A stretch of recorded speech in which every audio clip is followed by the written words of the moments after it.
बहुत सुंदर हैं आप। मुझे आपकी बेटी पसंद है। तो शादी की डेट्स निकलवाइए आप। पंडित जी को हम अभी बुला लेते हैं। तो आप भी इलेक्शन की चिंता न कीजिए। आपका यह दामाद पूरे कपड़ा व्यापारी संघ का वोट दिलवाएगा आपको। इस बार भी आप ही विजयी होंगे। मुंह मीठा कीजिए आप। लीजिए।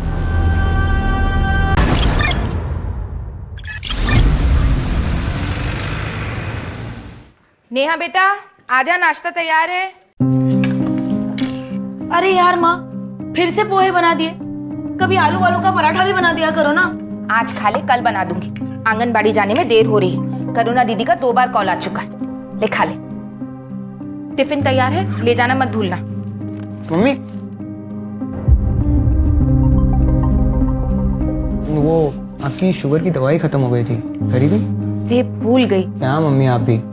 अच्छा एक काम करो, आप मुझे पैसे दो, मैं स्कूल से लौटते वक्त दवाई लेके आऊँगा। ये ले, ना ध्यान रखता है मेरा बेटा। हाँ हाँ, बहुत बड़ा कर्मात्मा है ना ये। अरे कभी तो सीधे मुंह से बात कर लिया कर। शांति से खा ले, ध्यान रखो। मेरा तो मिलने का अभी मूड हो रहा है। तुमने कहा था ना कि तुम मुझे गिफ्ट दोगे, ब्रांडेड लिपस्टिक और आईलाइनर। तुम आओ तो सही। आईलाइनर क्या, जो तुम मांगोगी वो दूंगा। तो फिर ठीक है, मिलते हैं। बाय। दीदी,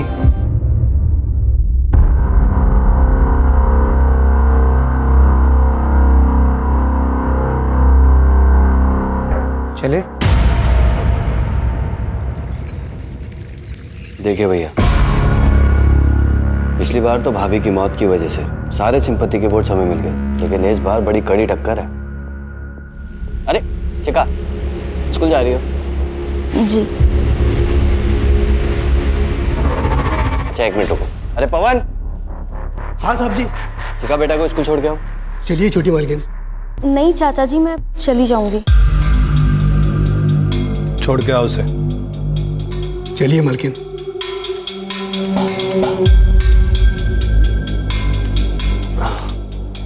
जैसा कि भैया मैं कह रहा था कि इस बार हमें कपड़ा व्यापारियों को अपनी तरफ करना होगा।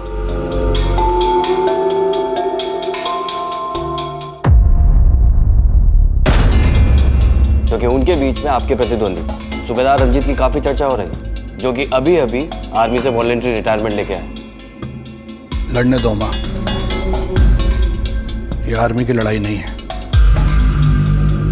ये वार्ड कॉर्पोरेटर की लड़ाई है। इसमें राजनीतिक बुद्धि की जरूरत होती है।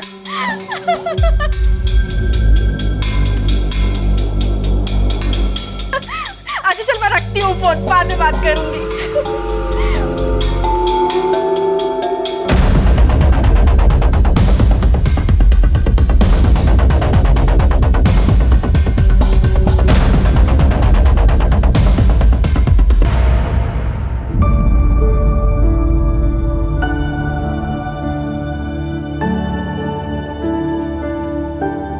शिखा, वो मैं हाँ विनीत, बोलो। वो हमें फिजिक्स के नोट्स चाहिए थे, लेने रह गए। ओके, मैं कल ला दूँ, चलेगा? हाँ ठीक है। शिखा, हाँ बाय। या बाय।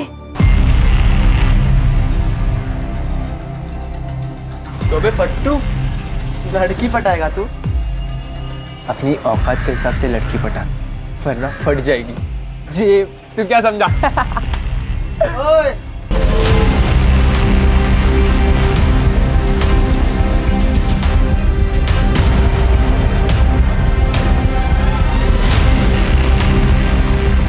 फट जाएगी बेटा तुम दोनों की, अगर मेरे दोस्त को परेशान किया तो।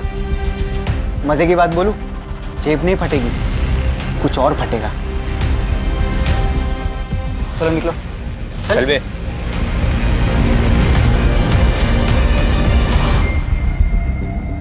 Thank you. फूल लेके आता है, देने का हिम्मत भी रख। क्या बात है कुंती, यहाँ क्यों बैठी हो? जाओ, क्लास में बच्चे तुम्हारा वेट कर रहे हैं। करुणा दीदी, मेरी हिम्मत ही नहीं हो रही कैसे उन बच्चियों को फेस करूं, कैसे चुप रहूं? कुंती, वो बड़े लोग हैं। देख, तेरा ना इस सबसे बाहर आना ही ठीक है। उसी में हम सबकी भलाई है। नहीं दीदी, इसमें किसी की भलाई नहीं है। भलाई तो अब इसमें है कि मैं इस समस्या को जड़ से ही खत्म कर दूं।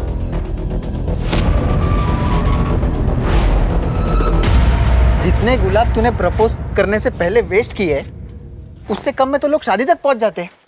तू शिखा को प्रपोज करने वाला है भी कि नहीं? करूंगा ना। हाँ तो कर ना। अगर तू प्रपोज नहीं करेगा ना तो मैं प्रपोज कर दूंगा शिखा को, क्योंकि वो उस आदमी की बेटी है जिसे मैं खुद आइडलाइज करता हूँ। किसकी? तुझे पता नहीं वो किसकी बेटी है? नहीं। क्या नहीं? ये देख, ये उसका बाप।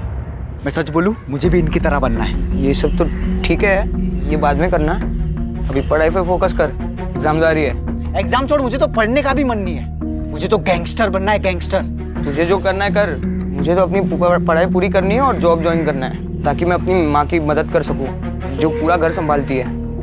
और वैसे एग्जाम ना देने के लिए क्या करने वाला है तू?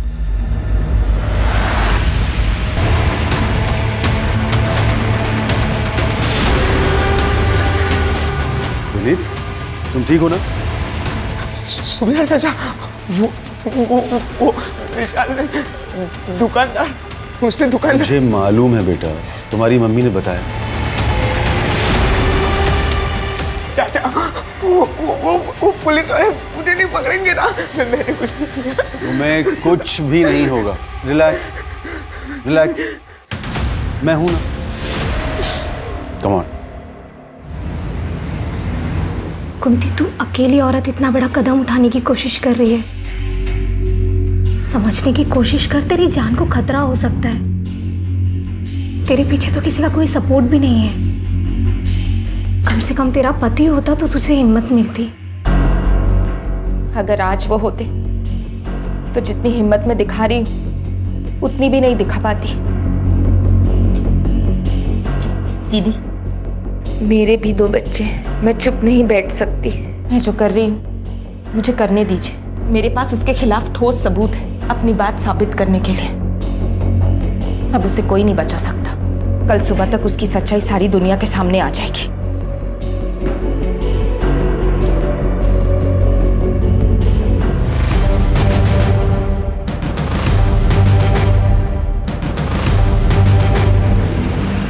अरे मम्मी यार चलो ना, रितु दीदी ने स्पेशली कहा है कि आपको लेके आना है। अब आप चलो ना, आज उनका शादी का संगीत भी है।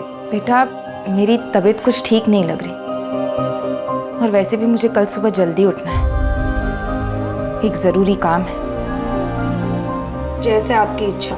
तुम दोनों वापस अकेले मत आना और बहुत देर हो जाए तो वहीं रुक जाना, ठीक है? ठीक है। तू क्या खड़ा है? अब तुझे भी नहीं जाना क्या? चल ना। चलो, बाय।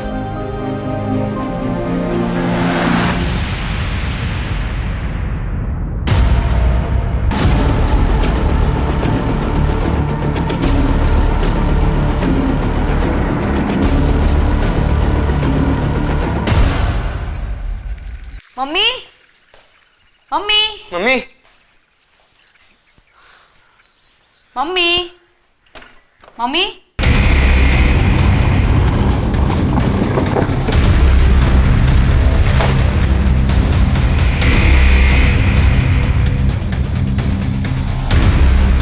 हटिए आप लोग, एक सेकंड हटिए, हटिए, पीछे हटिए।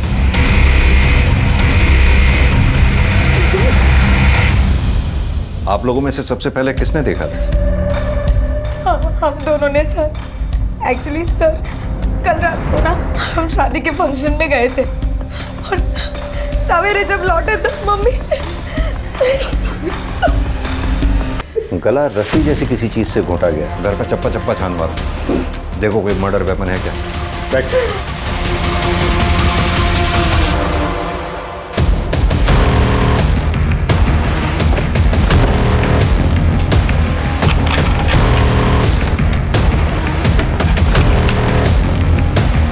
आप में से किसी ने कल रात कोई आवाज या किसी तरह की भी कोई चीज देखी हो? नहीं सर, हम लोग भी उसी शादी के फंक्शन में गए थे। ठीक है, धन्यवाद, आप लोग अभी जा सकते हैं। सर दरवाजे पर कोई फोर्स इंजरी के निशान नहीं है सर। वो घर का पिछला दरवाजा भी अंदर से बंद है। यानी कि ये बात साफ है, जो भी आया सामने के दरवाजे से आया और सामने के दरवाजे से ही बाहर गया। अब महेंद्र, ऐसा दो सूरतों में ही हो सकता है, या तो कुंती जी उस आदमी को जानती थी, उसके लिए इन्होंने खुद दरवाज़ा खोला होगा, या फिर कोई लुटेरा घर में लूटपाट या घर में सेंध लगाने के इरादे से आया और अंदर घुसा। आप लोगों को किसी पे शक है? हाँ सर, ये सब उस सुनील ने किया है। कौन सुनील? वो लड़का ना मुझे हैरेस करता था, और कुछ दिन पहले पता नहीं क्या सीखेगा ये सारी चीजें, मुझे तो बिल्कुल।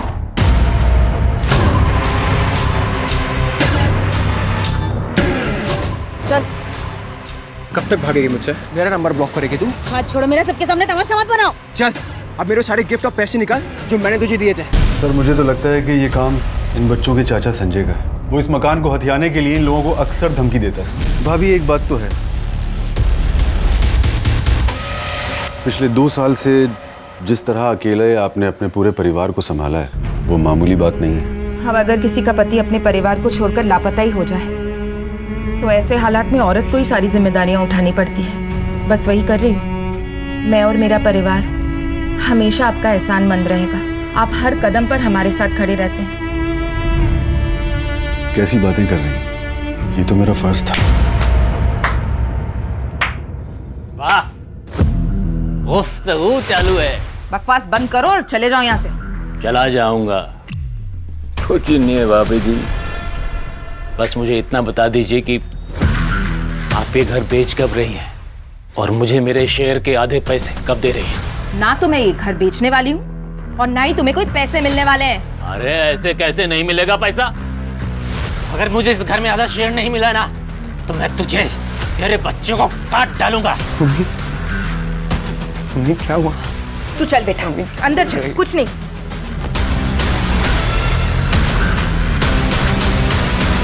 आपकी तारीफ? इनके पिता अजय मेरे बचपन के दोस्त। तो इनके पिता अजय वो कहाँ हैं? वो पिछले 2 साल से इन लोगों को छोड़कर कहीं चला गया। पूरा घर छान मारा लेकिन कोई सबूत हाथ नहीं लगा। बॉडी का पंचनामा करवा के पोस्टमार्टम के लिए भिजवाओ। फॉरेंसिक टीम को भी इन्फॉर्म कर दो।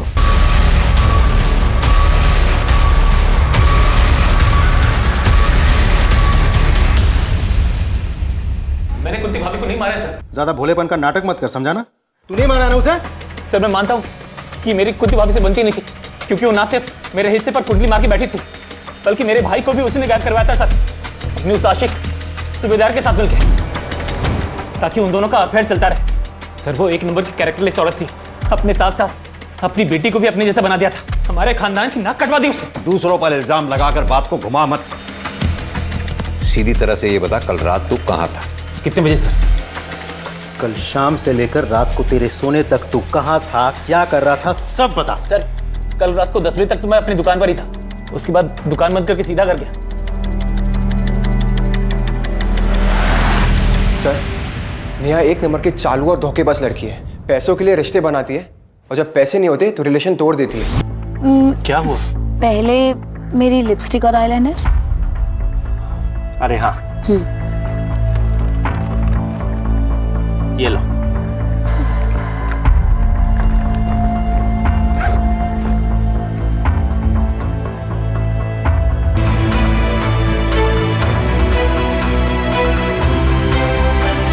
मुझे उसको सबक सिखाना था सर, और इसलिए मैंने उसका रास्ता रोका था। जो लड़का किसी लड़की की बेवफाई के बदले में उसका रास्ता रोक सकता है, उसको मॉलेस्ट कर सकता है, किसी के थप्पड़ मारे जाने के बाद बदला लेने के लिए उसकी जान नहीं ले सकता वो? नहीं सर, आप गलत समझ रहे हैं। मैंने नेहा की माँ को नहीं मारा है। कल रात कहाँ था तू? सर अपने घर पे ही था। राजदीप, ये कुंती, नेहा, विनीत, संजय, सुनील, सूबेदार, इन सब की कॉल डिटेल रिकॉर्ड्स और मोबाइल की लोकेशन निकलवाओ, और ये कुंती की फैमिली की हिस्ट्री पता करो, और हाँ, ये पोस्टमार्टम की रिपोर्ट जल्द से जल्द मंगवाओ। Right sir.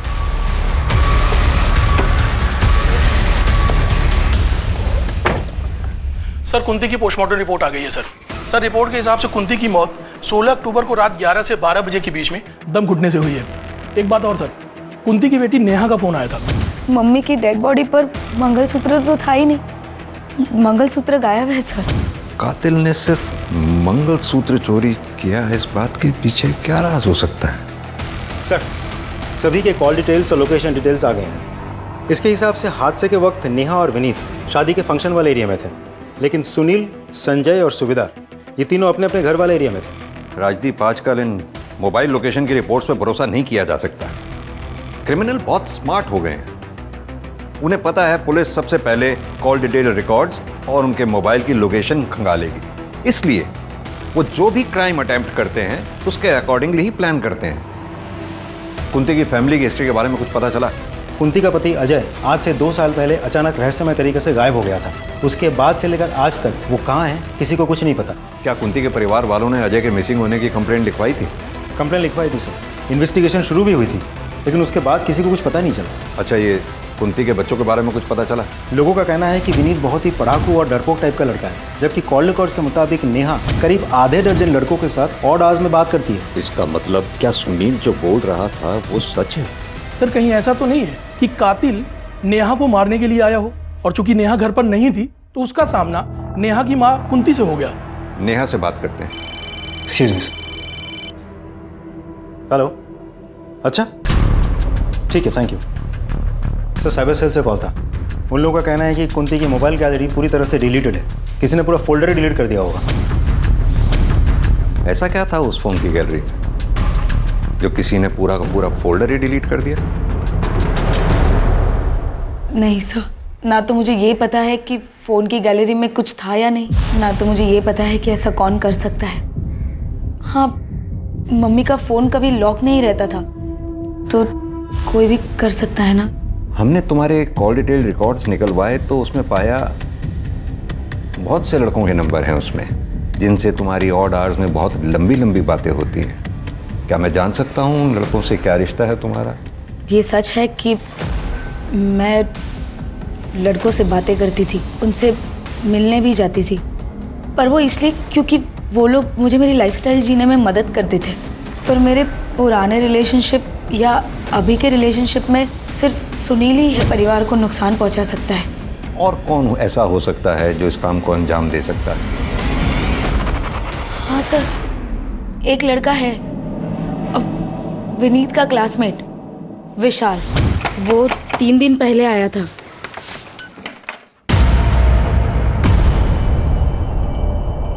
तू यहाँ क्या कर रहा है? तुझे तो बाल सुधार गृह में डाला था ना?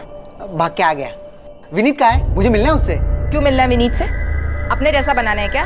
मेरे ऐसा बन गया ना, उसकी जिंदगी बन जाएगी। विनीत कहाँ है? बुलाओ, वो काम है मुझे। अब रहने दो, मैं खुद ही ढूंढ लेता हूँ। अरे आंटी आप खबरदार जो मेरे घर में या मेरे बेटे की जिंदगी में घुसने की कोशिश की तो। ये आपने अच्छा नहीं किया। आपको पता है जिसने मुझ पे हाथ उठाया है वो आज तक बचा नहीं है। देख लेना, महंगा पड़ेगा। निकाल यहाँ से। सर वो बहुत सनकी लड़का है। अभी कुछ दिन पहले ही उसने एक आदमी को दिन दहाड़े चाकू मार दिया था। कहाँ रहता है ये विशाल? जी मालूम है सर, मेरा बेटा विशाल बाल सुधार घर छोड़ के चला गया है। सर वो आया था 1-2 बार घर, लेकिन रुका नहीं, चला गया। उसका कोई फोन नंबर या फिर कोई तरीका उससे कांटेक्ट करने का? जी नहीं, ऐसा कुछ नहीं है मेरे पास। उसका कमरा देखना है हमें। आइए सर।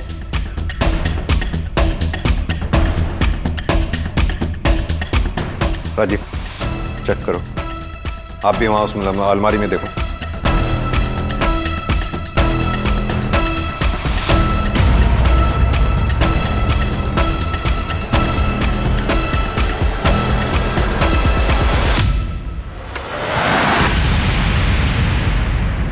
सभी आर्टिकल्स गैंगस्टर्स से रिलेटेड हैं। सब छटे हुए क्रिमिनल्स हैं। आपके बेटे ने ये सब क्यों कलेक्ट कर रखी थी? दरअसल विशाल गलत संगत में पड़ गया है। वो इनके जैसे गैंगस्टर बनना चाहता है सर।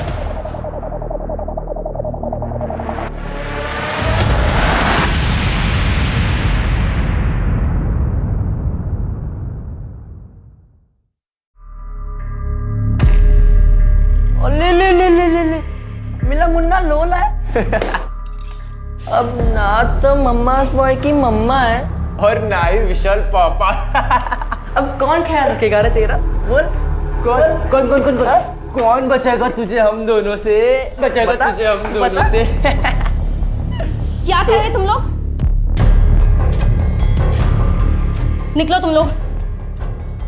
मैंने कहा लीव। चल बे, इससे पंगा नहीं लेते। रमाकांत जी की बेटी है, चल।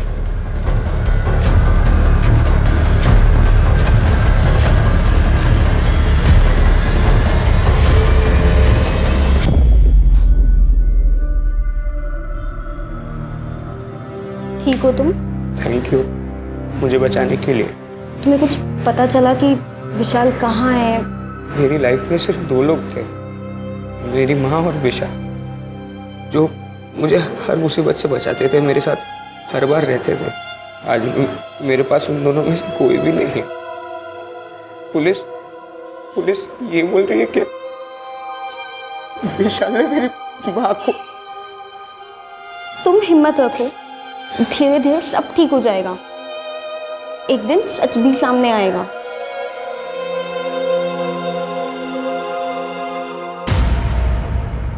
आप बस इलेक्शन पे ध्यान दीजिए। अरे शिखा बेटा, जाके जल्दी से तैयार होके आ जाओ। क्यों तैयार होना है मुझे चाचा जी? क्योंकि तुम्हारे रिश्ते की बात कपड़ा व्यापारी संघ के अध्यक्ष शेखर मिश्रा से की है। शादी करनी है तुम्हारी। बहुत सुंदर हैं आप, मुझे आपकी बेटी पसंद है।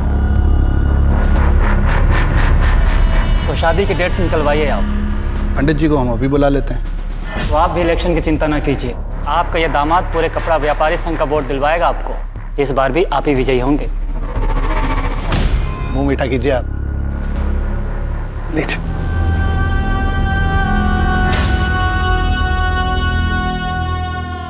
विनीत,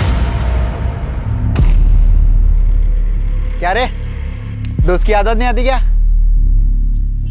तू चले जा मेरे सामने से, वरना मैं पुलिस को सब सच बता दूंगा। देख, तूने मेरी मम्मी को मारने की धमकी दी थी। क्या बोल रहा है? मैं क्यों मारूंगा तेरी माँ को? मम्मी ने तो तुझे थप्पड़ मारा था। तो मैंने तेरी माँ को मार दिया? एक काम कर, तू साबित कर और पुलिस को भी बता दे, उनको भी बोल साबित करने को। खड़ा क्या है? जा ना, जा वरना तुझे ही मार दूंगा। सर, मुझे इंस्पेक्टर सर से बात करना। बोलो विनीत। मुझे रास्ते में विशाल मिला था, उसने कहा कि उसी ने मेरी माँ को मारा है, और ये बात कोई भी प्रूव नहीं कर सकता। मुझे बहुत डर लग रहा है सर। राजीव सर, इस विशाल को जल्द से जल्द पकड़ना होगा, क्योंकि अगर ये इसी तरह से बाहर घूमता रहा तो इसके आसपास के लोगों की जिंदगी को खतरा बना ही रहेगा।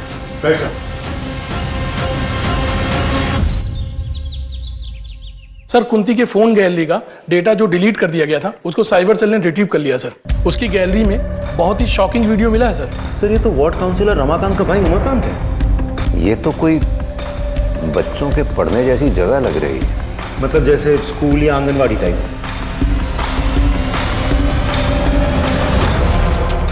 अब सीधी तरह से ये बता, कुंती के मोबाइल से ये वीडियो डिलीट कैसे हुई, और तू उस वक्त कुंती के घर पर क्या कर रहा था जब कुंती का मर्डर हुआ? सर, मुझे नहीं पता सर, मैं तो वहां गया ही नहीं था सर। झूठ मत बोल, तेरी कॉल डिटेल्स है हमारे पास। 16 अक्टूबर की रात 11 से 12 बजे के बीच तो कुंती के घर वाले एरिया में मौजूद था कि नहीं? दूंगा रख के। बता मैं कुंती के घर गया था, क्योंकि मुझे पता चल गया था कि उसने मेरी ये वीडियो तब बना ली थी जब। फिर क्या हुआ? मैंने आंगनवाड़ी केंद्र में कुंती किसी ने करुणा पर दबाव बनाया कि वो मुझे सब कुछ सच सच बता दी, और उसने मेरी पावर के डर से मुझे सब कुछ सच सच बता दी। मैं सिर्फ कुंती के घर उस रात उसे समझाने के लिए गया। जैसे मैं वहाँ पहुँचा, मैंने देखा कि कुंती वहाँ। मैंने सर से कुंती का मोबाइल उठाया और अपनी वीडियो डिलीट की। उसके अलावा मैंने कुछ नहीं किया सर। राजदीप सर, अच्छी तरह से तोड़ाई करो उसकी, जब तक ये सच ना उगले। सर नहीं सर, मैंने कुछ बोल। सच सच बोल रहा सर।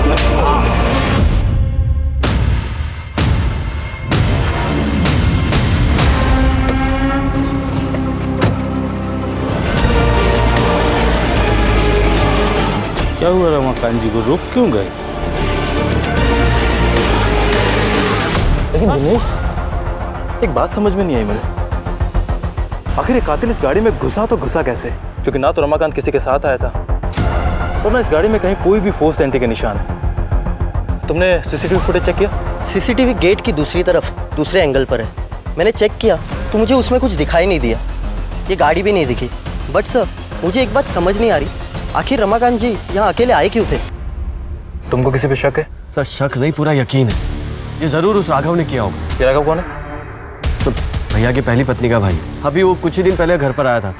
अपने घर की औरतों को अपने राजनीतिक फायदे के लिए सीढ़ियां बना रहा है तू।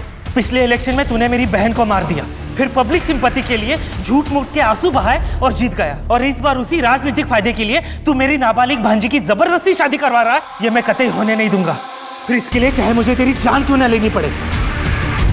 एक काम करो, बॉडी को पोस्टमार्टम के लिए भेज दो। सर आनंद नगर थाने से सब इंस्पेक्टर विनोद आए हैं आपसे मिलने। सर, वार्ड काउंसलर रमाकांत की हत्या हमारे इलाके में ज़रूर हुई, लेकिन उसका घर आपके दायरे में आता है, इसलिए मैं चाहता था कि आपकी और हमारी टीम मिलकर इस केस को सॉल्व करें। बिल्कुल। वैसे भी एक दूसरे केस के सिलसिले में हम रमाकांत के भाई उमाकांत को इंटेरोगेट करके ही आ रहे हैं। आप इनसे रमाकांत मर्डर केस की सारी डिटेल ले लो। आइए please. Thank you.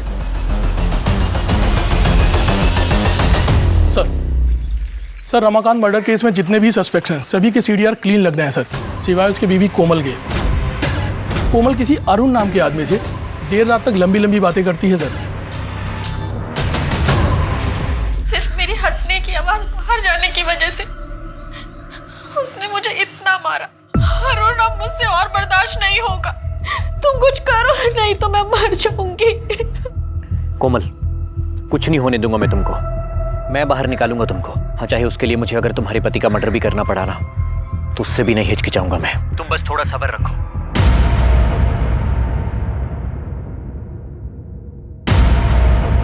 Sir, Umakant पे हमने 3rd डिग्री इस्तेमाल किया, लेकिन फिर भी उसने ये बात नहीं कबूली कि उसी ने कुंती का खून किया है। सर, वैसे उमाकांत के खिलाफ हमारे पास कोई ठोस सबूत नहीं है। इनफैक्ट इस केस में किसी भी सस्पेक्ट के खिलाफ हमारे पास कोई कंक्लूसिव एविडेंस नहीं है। कुंती के घर चलकर दोबारा तहकीकात करते हैं। आई एम श्योर क्रिमिनल ने कोई ना कोई चूक जरूर की होगी जो हमसे मिस हुई है। सर,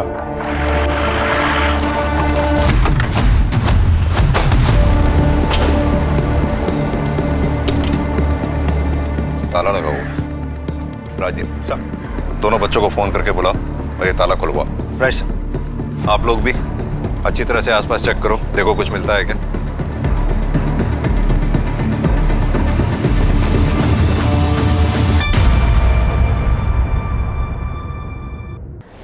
सर, देख के तो लगता है यहाँ ताज़ा ताज़ा गड्ढा खोदा गया था और फिर मिट्टी डाली गई है। किसी को बुलाओ और ये खुदाई करवाओगे। सर।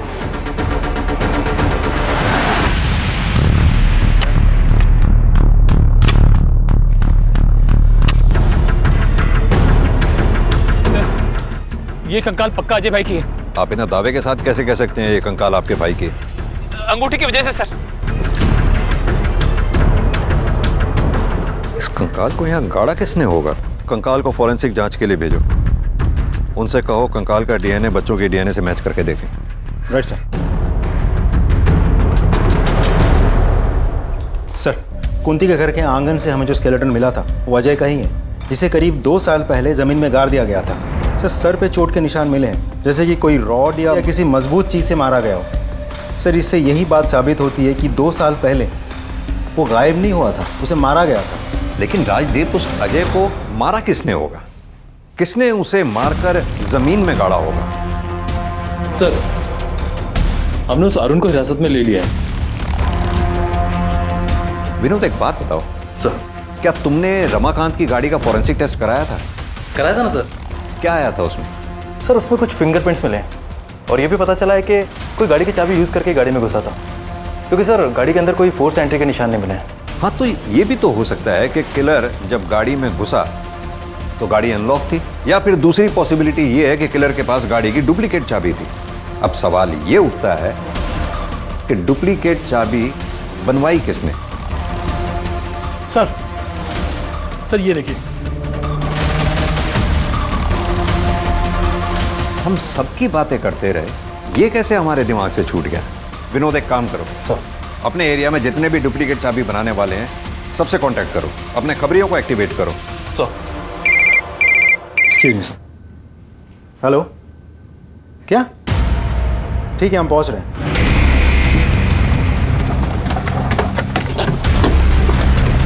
बॉडी का पंचनामा करा के इसे पोस्टमार्टम के लिए भेजो। बोतल्स वगैरह आसपास रखी हुई हैं, इसको कलेक्ट करके जांच के लिए भिजवाओ। जिस आदमी को विशाल ने चाकू मारा था उसके परिवार के बारे में भी पता करो। Right sir.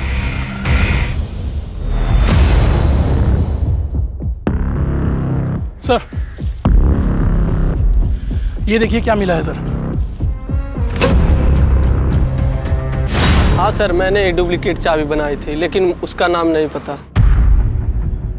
दिनेश, एक काम करो, सामने चेक करो कोई सीसीटीवी कैमरा लगा है क्या, शायद वहां से उस आदमी का कोई क्लू मिल जाए। Okay sir. सर, विशाल की पोस्टमार्टम रिपोर्ट आ गई है। विशाल की मौत 30 अक्टूबर दोपहर 3 से 4 बजे के बीच हुई है। एक और इम्पोर्टेंट बात सर, विशाल के नाखून से ह्यूमन फ्लैश मिले हैं। हो सकता है उसका कातिल का हो।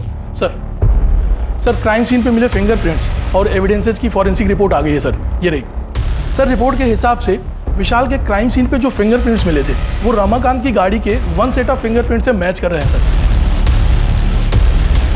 शिखा, तुम्हारे पापा की हत्या से पहले कोई तुम्हारे घर आया था? सब पापा और चाचा को मिलने तो बहुत लोग आते थे, लेकिन सब बाहर से मिलके चले जाते थे। क्या कोई ऐसा जो घर के अंदर आया? मुझे याद नहीं। ठीक। 1 मिनट सर, मुझे याद आ गया, वो आया था। कौन वो? सर, मैं वो शख्स मिल गया है जिसने रमाकांत की गाड़ी की डुप्लीकेट चाबी बनाई थी। ये देखिए सर। इसने बनवाई है डुप्लीकेट चाबी? सर मैंने पता कर लिया है वो फ्रेम किसका है। किसका? इसकी कॉल डिटेल रिकॉर्ड्स और मोबाइल की लोकेशन निकलवाओ immediately. Right sir.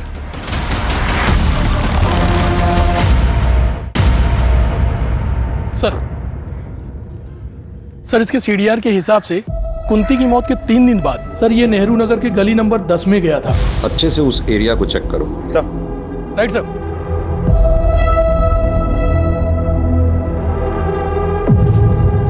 Mahendra. Sir. खुदवाओ। Right sir.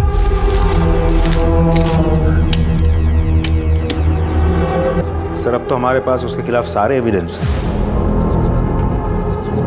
उठा लाओ उसे।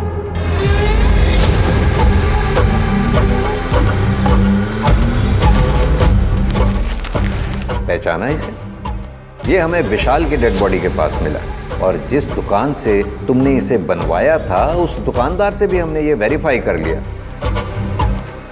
तुमने रमाकांत को क्यों मारा? हमारे पास इस बात के भी पक्के सबूत हैं। मुझे याद आ गया, वो आया था। कौन वो? विनीत। वो नोट्स लेने आया था लेकिन 1 घंटे में लौटा के चला भी गया। और यही नहीं, हमारे पास वो सीसीटीवी फुटेज भी है जिसमें तुम डुप्लीकेट चाबी बनवाते हुए साफ दिखाई दे रहे हो। और इसके साथ ही हमें रमाकांत की गाड़ी से तुम्हारे फिंगरप्रिंट्स भी मिले। अब तक तुमने जितने भी मर्डर किए हैं हमारे पास तुम्हारे खिलाफ हर मर्डर का पक्का सबूत है। अब तुम बताना शुरू करो। बोलो। हाँ मैंने मारा है सबको। मेरी शुरू से ही आदत रही है कि अगर मुझे कोई चीज़ अजीज लगती है और उसे कोई कष्ट देता है या मुझसे दूर करने की कोशिश करता है ना, बर्दाश्त नहीं होता मुझसे। जैसे कि 2 साल पहले हुआ था। फिर मुझे शिखा से मैं प्यार करने लगा और मैं अपने दिल की बात का इजहार करना चाहता था उसके बर्थडे पे और उसे गिफ्ट देना चाहता था, पर माँ के पास पैसे नहीं थे। मैं वापस संगीत के लिए निकल गया, लेकिन माँ की कही हुई बात ना मुझे चुभ गई। माँ ने शिखा को डायन कहा था, इसलिए मैं पूरी तैयारी के साथ वापस आया। मंगलसूत्र मैंने उनके गले से उतारा ताकि मैं शिखा के लिए बर्थडे गिफ्ट ले सकूं। उसके बाद मैंने अपने कपड़े बदले और मैं वापस संगीत के लिए निकल गया। फिर मुझे पता चला कि वो रमाकांत शिखा की शादी करा रहा था और ये ना मैं हर हाल में होने नहीं दे सकता था। इसलिए मैंने रमाकांत का पीछा किया और उसकी एक डुप्लीकेट चाबी बना ली और मौका ढूंढता रहा।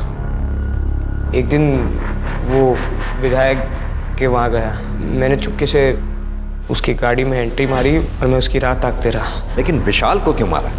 शिखा को विशाल पसंद था और ये चीज़ मैं नहीं देख सकता था। शिखा तू ऐसे कब तक इसे घूरती रहेगी? तू बता क्यों नहीं देती कि तू इसे चाहती है? बता दूंगी, फाइनल एग्जाम हो जाए पक्का बता दूंगी। मेरा दिमाग खराब हो गया। मैंने विशाल को ढूंढा और चल कोई बात नहीं, दोस्ती में तो ये सब होता रहता है। तुम्हारा कैरेक्टर तो सच में ही समझ से बाहर है। सच बताऊं, तुम मानसिक रूप से बीमार हो और मैं हायर अथॉरिटीज से ये रिक्वेस्ट करूंगा तुम्हें तुम्हारे गुनाहों की सजा वो दी जाए जो किसी एडल्ट को दी जानी चाहिए।